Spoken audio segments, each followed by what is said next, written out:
Hai everyone. Perkenalkan, saya Fitri Oktaviani, kelas 10E, nomor absen 9. Saya bertugas untuk mengedit video dan membuat PPT.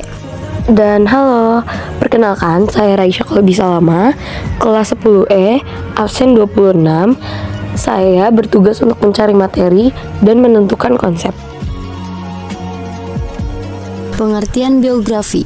Biografi adalah karya sastra yang berisikan riwayat hidup seseorang tokoh yang dianggap penting oleh masyarakat tertentu. Adapun menurut Kamus Besar Bahasa Indonesia (KBBI), biografi adalah suatu teks yang berisi tentang riwayat hidup seseorang yang ditulis oleh orang lain.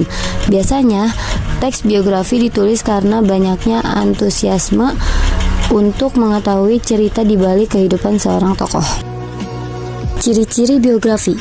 Pertama, memuat informasi berdasarkan fakta pada tokoh yang diceritakan. Yang kedua, memuat fakta pengalaman hidup suatu tokoh pada memecahkan suatu masalah sampai pada akhirnya sukses sehingga patut dijadikan teladan. Yang ketiga, memiliki struktur yang jelas. Yang keempat, menggunakan gaya bahasa yang menarik dan cenderung baku atau formal. Dan yang terakhir, ditulis dari sudut pandang orang ketiga. Ada jenis-jenis biografi. Jenis biografi dibagi menjadi 3. Ada berdasarkan sisi penulisnya, berdasarkan isinya, dan berdasarkan izinnya. Yang berdasarkan sisi penulisnya terbagi menjadi 2, autobiografi dan biografi. Autobiografi yaitu kisah hidup seseorang tersebut ditulis oleh orang itu sendiri. Sedangkan biografi, kisah hidup orang tersebut ditulis oleh orang lain. Nah, yang berdasarkan isinya terbagi menjadi 2 juga nih, yaitu ada biografi perjalanan hidup yang berisi sebuah perjalanan hidup secara lengkap seorang tokoh ataupun mengisahkan perjalanan hidup yang dianggap mempunyai sebuah kesan tertentu. Dan yang kedua ada biografi perjalanan karir yang berisi sebuah perjalanan karir seorang tokoh dimulai dari awal hingga akhir yang telah dilakukan saat ini, atau dapat juga perjalanan karir di dalam mencapai sebuah kesuksesan tertentu. Yang terakhir ada berdasarkan izinnya, yaitu ada authorized biography yang penulisannya telah mendapatkan izin atau sepengetahuan tokoh yang akan diceritakan cerita hidupnya pada teks biografi yang dibuatnya, atau unauthorized biography yang penulisannya tanpa seizin serta tanpa sepengetahuan tokoh yang akan ditulis. Umumnya penulisan unauthorized biography terjadi karena tokoh yang ingin diceritakan tersebut telah wafat. Struktur biografi. Struktur biografi terdiri dari orientasi yang berisi pengenalan seorang tokoh dan gambaran awal dari tokoh yang sedang diceritakan. Yang kedua, ada peristiwa atau masalah yang berisi serangkaian peristiwa yang disusun secara kronologis atau berdasarkan urutan waktu. Peristiwa ini meliputi berbagai kejadian mengagumkan serta mengharukan yang dialami tokoh untuk mencapai tujuannya. Yang terakhir ada reorientasi. Bagian ini memuat komentar evaluatif atau pernyataan simpulan dari seluruh rangkaian peristiwa yang sudah diceritakan dalam teks. Namun, reorientasi ini bersifat opsional dalam teks biografi. Kaidah kebahasan biografi. 1. Kata hubungan atau konjungsi. Contohnya sebelum, sesudah, atau pada saat. Yang kedua, kata ganti atau pronomia. Contohnya ia, beliau, dia. Yang ketiga, kata kerja atau verba. Contohnya belajar, membaca, berjalan, melempar. Yang terakhir, keterangan waktu, peristiwa, dan tempat. Contohnya pada tanggal 28 Oktober, Sumpah Pemuda, Rumah Indekos, Keramat nomor 106. Ki Hajar Dewantara memiliki nama asli yang bernama Raden Mas Suwardi Surjaningrat. Ki Hajar Dewantara lahir pada tanggal 2 Mei 1889, Kadipaten Pakualaman, Yogyakarta. Beliau juga meninggal pada tanggal 26 April 1959, Yogyakarta.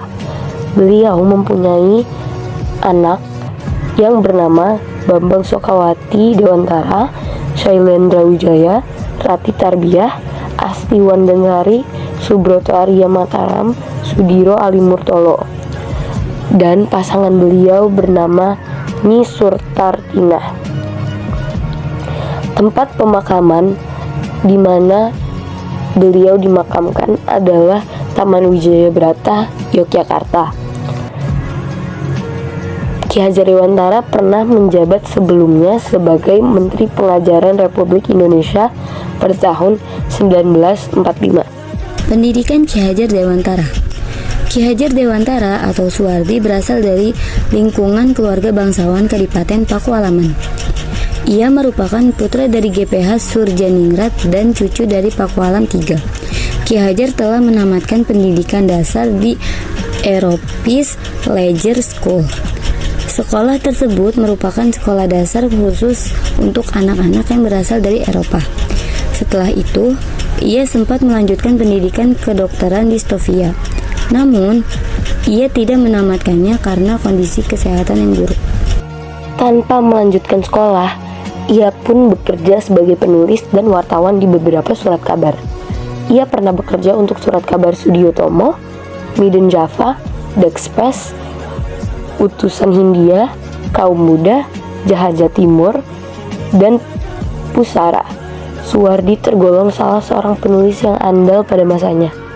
Gaya tulisannya bersifat komunikatif dengan gagasan-gagasan yang anti kolonial. Perjuangan Ki Hajar Dewantara Muda. Seperti yang telah dijelaskan sebelumnya, Ki Hajar Dewantara memulai karirnya sebagai seorang wartawan atau penulis di beberapa media. Salah satu tulisan Ki Hajar Dewantara yang terkenal yaitu Seandainya Aku Seorang Belanda, yang memiliki judul asli Els Ik Nederlander Was. Tulisan tersebut dimuat dalam surat kabar The Express milik Dr. Andes Douwes Dekker tahun 1913.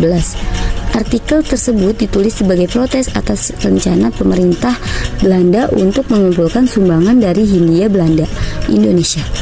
Guna perayaan kemerdekaan Belanda dari Prancis, selain bertugas menjadi wartawan, Ki Hajar Dewantara juga ikut tergabung dengan Organisasi Budi Utomo, BO, tahun 1908. Ia tergabung dalam seksi propaganda untuk menyosialisasikan dan mengunggah kesadaran masyarakat Indonesia mengenai persatuan dan kesatuan dalam berbangsa dan bernegara. Selain dari menulis, bersama dengan rekannya, Cipto Mangkusumo dan Douwes Dekker, Ki Hajar Dewantara juga mendirikan Indis Patrijs. Partai politik pertama ini didirikan pada 25 Desember 1912. Indis Patrijs merupakan partai pertama Indonesia yang mengaungkan kebebasan Hindia yang beraliran nasionalisme dengan semboyan Indi untuk India. Pembentukan partai tersebut bertujuan untuk mempersatukan Hindia Belanda dan memperjuangkan kemerdekaan Indonesia. Partai ini menggabungkan kelompok masyarakat seperti kelompok Indo, campuran Eropa dan pribumi atau Bumi Putra. Indis Patrijs aktif bergerak di penjuru Hindia Belanda dengan tujuan menyebarkan gagasan nasionalisme dan mendapatkan dukungan dari rakyat dengan tujuan mengakhiri penjajahan yang terjadi di tanah air. Mengalami pengasingan di Belanda. Gerakan serta sindiran Ki Hajar Dewantara dalam tulisan dan di beberapa tulisan lainnya pada akhirnya menyulut kemarahan dari Belanda. Hingga pada akhirnya Gubernur Jenderal Edinburgh memerintahkan pengasingan Ki Hajar Dewantara di Pulau Bangka. Namun, atas permintaan kedua rekannya yang juga dihukum dan diasingkan yaitu Dr. Andes Douwes Dekker dan Dr. Andes Cipto Mangunkusumo, pengasingan mereka pun dipindahkan ke Belanda. Pengasingan tersebut tidak disia-siakan oleh Ki Hajar Dewantara. Di Belanda, ia mendalami bidang pendidikan dan pengajaran hingga pada akhirnya memperoleh sertifikat Europis Akte. Setelah melewati masa pengasingan pada tahun 1918, Suwardi pun mulai mencurahkan perhatiannya yang tinggi dalam bidang pendidikan dengan tujuan untuk meraih kemerdekaan Indonesia. Pada 3 Juli 1922, ia bersama rekan-rekannya mendirikan National Underwich Institute Taman Siswa, atau yang sekarang lebih dikenal dengan nama Perguruan Nasional Taman Siswa. Taman Siswa merupakan sebuah perguruan yang bercorak nasional dengan menekankan rasa kebangsaan dan cinta tanah air, serta semangat juang untuk memperoleh kemerdekaan. Tidak hanya melalui pendirian Taman Siswa, perjuangan Ki Hajar Dewantara juga melanjutkan menulis di berbagai surat kabar. Bedanya, tulisannya kali ini tidak lagi bernuansa politik, melainkan lebih dalam bidang pendidikan dan kebudayaan. Tulisan-tulisannya tersebut berisi konsep-konsep pendidikan dan kebudayaan yang luas dan berwawasan kebangsaan. Melalui konsep-konsep itulah ia berhasil meletakkan dasar-dasar pendidikan nasional bagi bangsa Indonesia. Pendidikan Ki Hajar Dewantara. Dalam perjuangan tersebut, ia memiliki beberapa semboyan yang terkenal, yaitu pertama, Tutwuri Handayani. Dari belakang, seorang guru harus bisa memberikan dorongan dan arahan. Kedua, Ing Madya Mangun Karsa. Di tengah atau di antara murid, guru harus menciptakan prakarsa dan ide. Yang ketiga, Ing Ngarsa Sung Tulada. Di depan, seorang pendidikan harus memberi teladan atau contoh tindakan baik. Semboyan-semboyan tersebut masih tetap digunakan dalam dunia pendidikan kita hingga saat ini, utamanya di sekolah taman siswa. Dalam perjuangannya tersebut, ia memiliki beberapa semboyan yang terkenal, yaitu Tutwuri Handayani, yang artinya dari belakang seorang guru harus bisa memberikan dorongan dan arahan. Ing Madya Mangun Karsa, yaitu di tengah atau di antara murid, guru harus menciptakan prakarsa dan ide. Ing Ngarsa Sung Tulada, yang artinya di depan seorang pendidik harus memberi teladan atau contoh tindakan yang baik. Semboyan-semboyan tersebut masih tetap digunakan dalam dunia pendidikan kita hingga saat ini, utamanya di sekolah taman siswa. Melepas gelar bangsawan dan mengganti nama. Memasuki usia ke-40 tahun, Ki Hajar Dewantara pun melepas gelar kebangsawanannya dan mengganti nama aslinya dari Raden Mas Suwardi Surjaningrat menjadi Ki Hajar Dewantara. Hal tersebut bertujuan agar ia dapat dengan bebas lebih dekat baik secara fisik maupun hati dengan rakyat Indonesia. Pada masa pendudukan Jepang, ia diangkat sebagai salah satu pimpinan pada organisasi Putra. Bersama dengan Insinyur Soekarno, Dr. Andes Muhammad Hatta, dan Ki Haji Mas Mansur. Berkat perjuangan tersebut, tak heran jika ia dijadikan pahlawan nasional untuk pendidikan di Indonesia.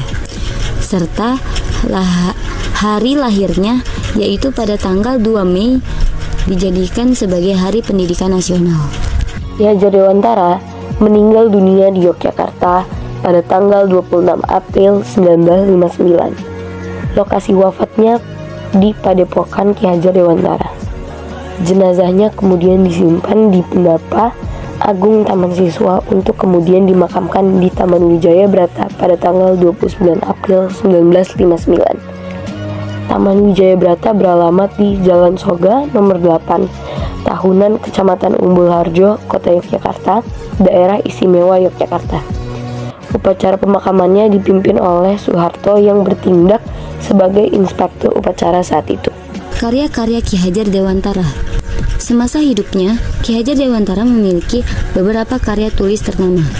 Bahkan, berkat pemikiran yang ia tuangkan dalam buku berhasil memberikan perkembangan terhadap pendidikan di Indonesia. Mengutip dari Gramedia, berikut ini beberapa karya Ki Hajar Dewantara. Karya-karya Ki Hajar Dewantara. Buku bagian pertama tentang pendidikan, buku pertama milik Ki Hajar Dewantara ini berisikan tentang gagasan dan pemikirannya dalam pendidikan nasional di Indonesia. Buku bagian kedua tentang kebudayaan. Pada buku ini, Ki Hajar Dewantara menuliskan tentang pendidikan lagi, tetapi lebih membahas mengenai kebudayaan dan kesenian. Buku bagian ketiga tentang politik dan kemasyarakatan di bukunya yang ketiga. Ki Hajar Dewantara yang menuliskan tentang kisah politik yang terjadi di tahun 1913 sampai 1922.